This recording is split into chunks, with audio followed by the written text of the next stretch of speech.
asking, do you think that Labour can fix the NHS? 0207 862 2222, that's the number. So Keir Starmer said the NHS is broken as a result of successive Conservative governments and only Labour can turn its fortunes around. And there's a report out this week by Lord Darzi, a surgeon and former health minister, and that's expected to reveal that for the first time in 50 years, NHS progress is going backwards in some areas. The Prime Minister told the BBC's Laura Kunsberg that this wouldn't be a surprise to those who use the NHS. He added it would allow Labour to begin reforming the health service. Everybody watching this who has used the NHS or relatives have know that it's broken. They know that it's broken. That is unforgivable, the state of our NHS. I think only a Labour government can reform the NHS, and therefore we will use his diagnosis as the platform for the reform that we now need to carry out in relation to the NHS. I promised we'd get the NHS on its feet again, but I also promised I'd make it fit for the future. In response, the Conservatives said Labour were politicising health rather than providing solutions. Let's ask you about this, Daisy. I mean, we used to debate whether the NHS was broken or not. Now I think we pretty much take that as a given, don't we? I think, of course, we will all say that, you know, we met a wonderful doctor or a wonderful nurse and aren't they all, you know, doing their best? But fundamentally, the system is broken. And, you know, I've been working in politics for 30 years and for that entire time, you have private conversations with politicians or experts in healthcare behind closed doors, off the camera, and they will all say the same thing. You know, we need fundamental change. The way that the NHS is funded can no longer work because of an ageing population, because, you know, percentage-wise, fewer people paying tax compared to the number of people who need to be supported, and on and on. And then they get in front of a camera and they say, you know, don't trust the Tories because they'll privatise the NHS. Don't trust the Labour Party. They're in the, you know, back pocket of the unions. And you don't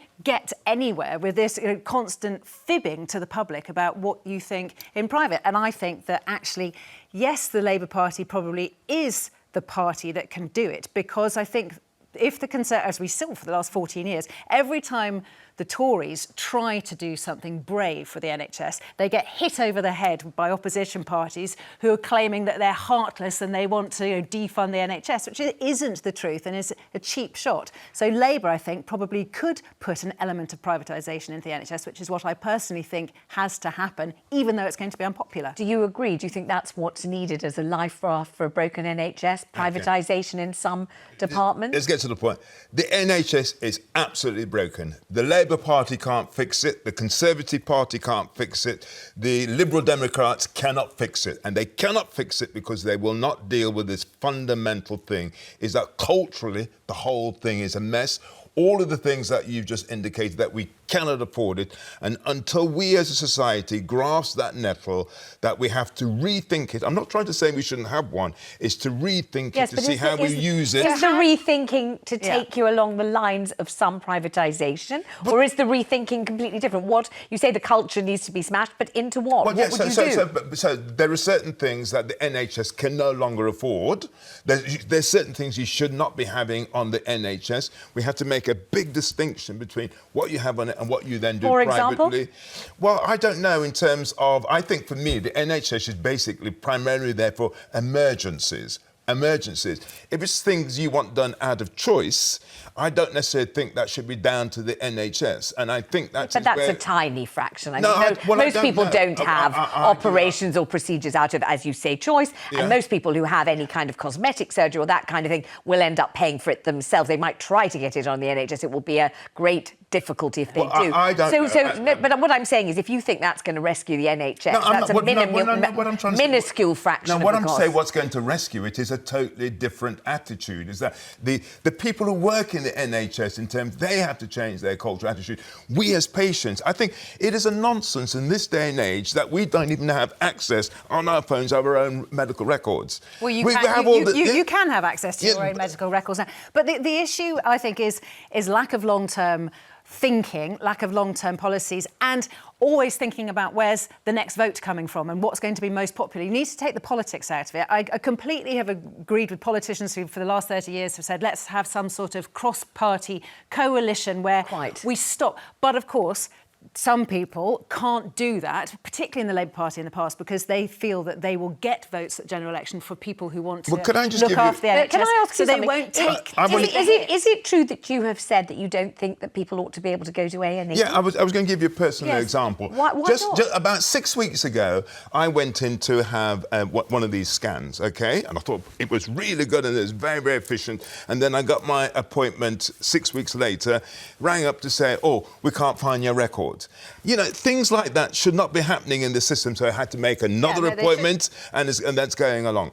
And so what the picking up of the point is that I think if you're going to bring about radical change, you have to start saying to people, again, this thing about responsibility, I just think certain things should not be accessed so freely unless it goes through some triage sort of process. So something as dramatic as saying, right, you cannot go into A&E unless you've been through some triage system to find out, A, whether you need to be blocking up the accident and emergency late at night. Somebody saying, well, listen, you could go and see your GP about that because, you know, I've had leukemia and I've been in the system a long time and I've seen a massive amount of abuse. A lot of people who are wasting time, and that's because they're not being challenged, because this sacred cow of everything needs to be free, and therefore we cannot really get on top of people to say you're wasting time. And of course, you there'll be decide not people to come to an appointment. saying that they've tried desperately to get to see their GP and were told they could have an appointment only if they were ill in a fortnight but again, time, and that's why they end up at A&E in the middle of the night some of the time. The profession is old-fashioned.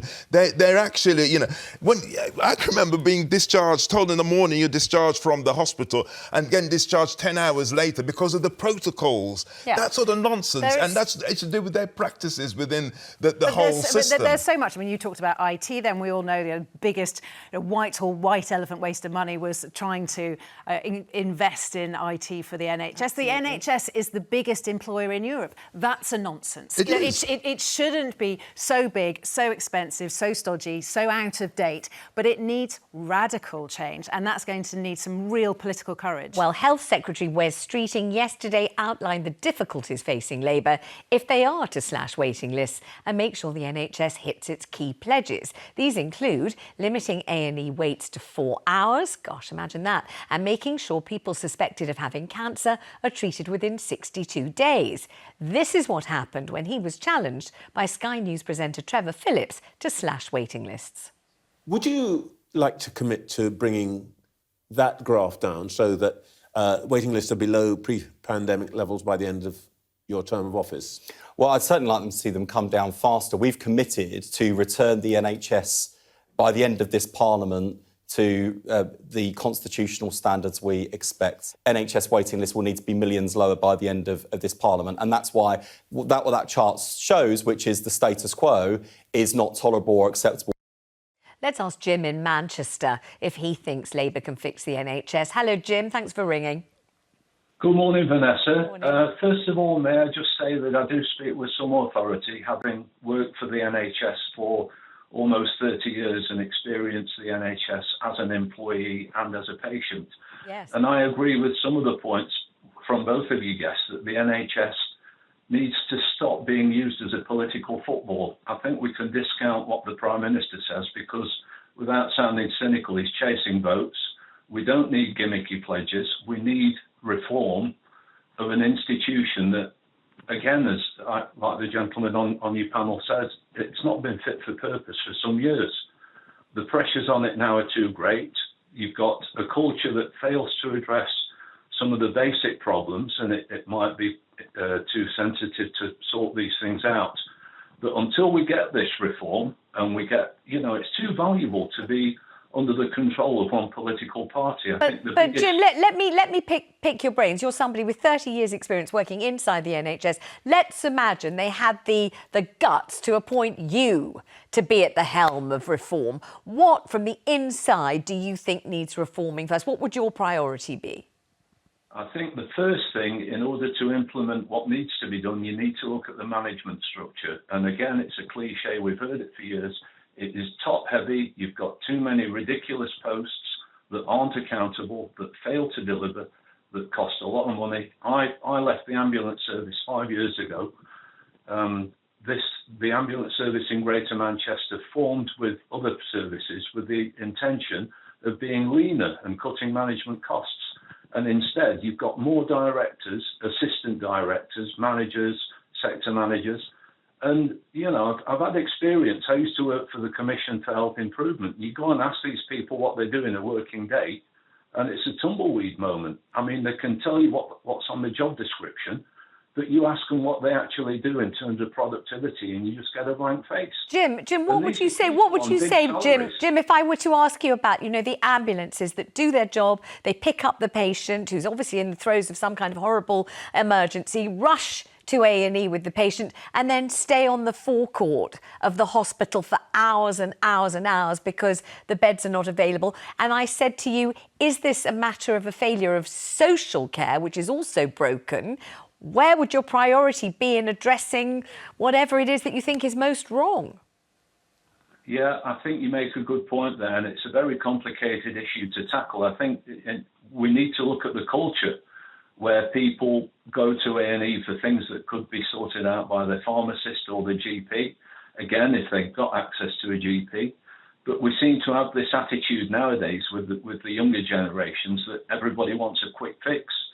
People seem to be reluctant to be accountable for their own health. Jim, I thank you very much. Really excellent hearing your expertise on this one. Let's talk to Margaret, who's on the line in Derbyshire. Hello, Margaret. Hello. Hi. What do you think should happen to the NHS? Do you think Labour have it in their gift to mend it? I don't think they've got the money to mend it. I don't think the country's got the money to mend it, because the people who've got the money are taking their money out of England now. But I mean, it's in such a terrible state. I mean, I had a suspected heart attack. The doctor fetched the ambulance to me at the doctor's. He wouldn't let me out. I got there. I was in there 20 hours. It was packed. Oof. There were children in there, you know, and there were one doctor on and one nurse. Now, I mean, common sense tells you, if you've got any common sense, there's going to be a long time with one on and one off. Yeah.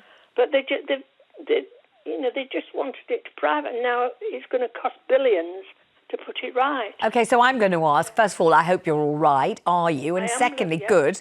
And secondly, when it finally got to be your turn after that ridiculous and hellish wait, did they sort you out well? Did they give you what you needed to get better?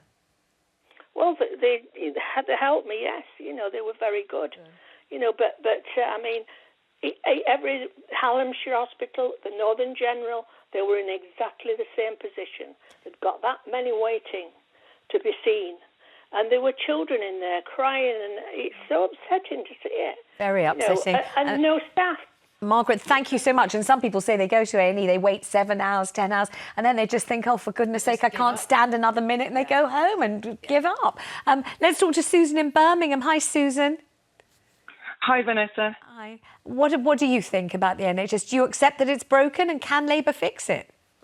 Well, it's obvious it's broken. So I'm an accountant myself, and I go into companies and I actually do restructuring. And it can take a while to go through, and some of the things they can't change because it's politically driven. Yes. So I know that the Conservative or the Labour can't fix it because they've tried before, haven't they? Or have they? I don't know if they really put their hands to the fold the sleeves and really got involved, because when I actually had an accident, it was one Christmas. Yeah. I was dancing with my husband and I sprained my ankle, my wrist, basically. I had to go in, and I was waiting for hours for the scene. I don't want to go in if I don't have to, because I appreciate them.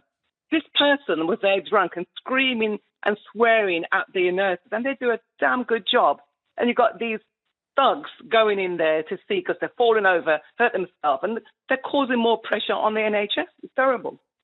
I mean, that's true. And I mean... I just think, for example, I think you should pay, and then after you get your money back. But I think that will deter a lot of people about actually, is it worth going in? Because as a lot of people have said here, people are going in for things they don't really need to do that. And it's all about my theme about responsibility. If you physically have to pay the money, or you get fined, if you go into A&E because you got drunk, there's for certain things, right? If you're in there because you got drunk or something that you've done that enabled you to get into, you're going to have to pay the consequences of it. So for me, it's all about actually accountability seems to be something that needs to be considered. There will be a lot of anxiety and upset when politicians finally come clean and say there is going to have to be, more individuals are going to have to put their hands in their pockets to pay for healthcare, whether that's some sort of government-run insurance scheme like they have in France, whether it's some sort of upfront cost to see a GP or to go to A&E. These things are going to have to stop being taboo to be talked about, and we are going to have to talk about it. But there will be people who will fall between the cracks. There will be people who won't be able to afford to look after, to pay for healthcare. Because that's, of course, what we don't want. We don't want to revert to the times that some of us remember hearing about, which was when if you were poor, you couldn't be sick. Exactly. You couldn't afford to be ill. It was absolutely I agree unthinkable. with you, actually, and there needs to be some point where those people could be reimbursed. No one wants people to suffer who can't afford it, but we've got to get rid of this abuse that's in the system. All right, Wilfred. Grace is on Facebook, and Grace says they're putting forward sensible plans for reducing ill health. Just give them a chance. Do you think that's fair enough? I do, and actually I have, I'm not a Labour supporter, but I think that Wes Streeting, before the election, was saying some of those unsayable things a few years ago, speaking the unthinkable, particularly from a Labour point of view, and saying that some of those beliefs are going to have to be put away now because we can't afford it. So I'm hoping that he continues to be courageous with this, and he will get a lot of abuse for it, particularly from the unions and from the Corbynistas and so on. So he's going to have broad shoulders. Thank you so much for all your calls on this subject. We're going to move on now.